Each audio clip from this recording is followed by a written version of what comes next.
So you heard it there. And here with us now is Republican strategist Justin Wallin and Democratic strategist Dan KANNINEN. Thank you both for being here today.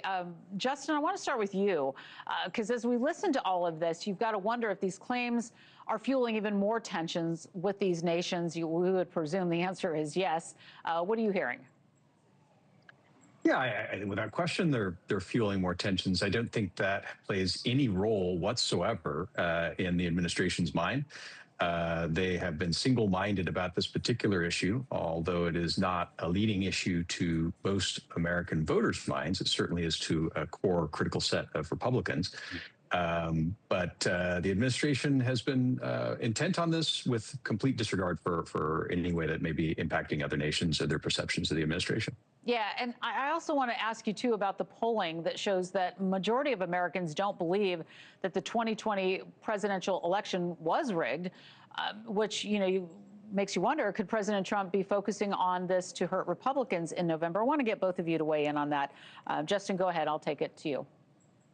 It's clearly not a leading issue. I mean, if I was advising the president or any candidate in a primary going into the election, I would say avoid this issue. It's not something that Americans are aligned with. As you noted, a majority clearly disagree, although there is some minor agreement, just a little over a quarter. This is not the issue Americans care about. It's not even the top 3. It's not in the top 10. This is a personal issue for the president. It is not an issue that aligns with the American vote in public. All right, and I also want to give you a chance to weigh in. Go ahead. Well, look, Laura, Donald Trump has been fixated on this idea for some time, and it is really his singular obsession at this point. But he would like you to believe that when he was president, because he was president in 2020, when a Republican was the governor of Georgia, for example, when the Senate was controlled by Mitch McConnell and Republicans, that somehow the election was rigged against him, against all evidence, including Republican investigations and auditors in Georgia and other states. There's no basis for this. The voter file hacking that they're alleging here is simply other nations doing what any individual citizen in this country or anywhere else can do, which is download a publicly available piece of data. Which is not to suggest, by the way, that we shouldn't worry about election interference from other countries. I think we know that they try to mess with our systems from time to time. That's a very serious topic. But the idea that this election was rigged has been disproven time and time again is false, and really I think is being used to distract from this terrible record he has on costs and the economy that's making voters very upset with Republicans and with the Trump administration. And as we take a look at what's happening today, Senator Bernie Sanders and Congresswoman Alexandria Ocasio-Cortez are heading to Michigan. They're going to rally alongside the Democratic Senate candidate Abdul El-Sayed.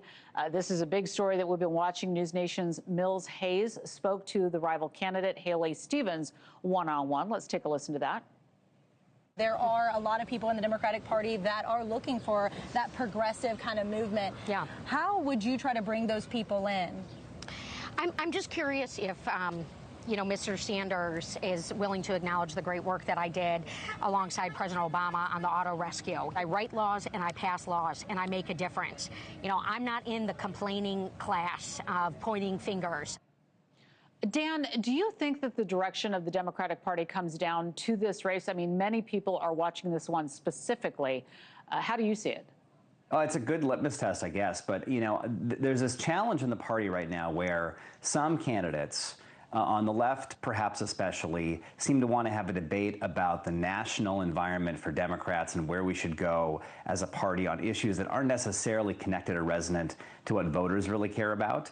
And then there are voters, or candidates like Haley Stevens, who are trying to build an election coalition that can win in the fall in a general election. And I love that clip of her, by the way, because Haley Stevens, I know her very well from our time in the Obama campaigns in 2008 and in 2012. We both served in the administration. And Haley Stevens could have really gone right to the top in the White House, but specifically asked, as someone from Michigan, to be on the Auto Rescue Task Force, where she was the chief of staff, to do this really important work. And people in that state know her in that way. Sometimes I think El-Sayed and other DSA-aligned candidates want to fixate kind of on this national discourse about the Democratic Party, the factional fights, rather than the fights that matter to the voters in their home state, in their debate He mentioned Michigan a handful of times. She mentioned Michigan dozens and dozens and dozens of times. I think that shows the focus that she has on the voters that really will swing this election. I suspect that's why she may come through in the end in this tough primary challenge. And Justin, what are your thoughts on that? How important is this race? Does it come down to this?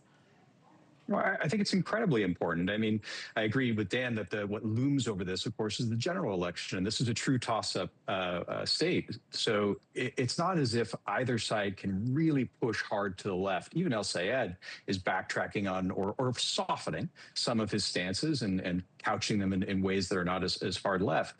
I think when you surround yourself with socialists, that voters get the message. He was leading comfortably until the third candidate left. Now the first poll that there's two, but one shows, and they're both credible, but one shows a statistically valid lead for Stevens.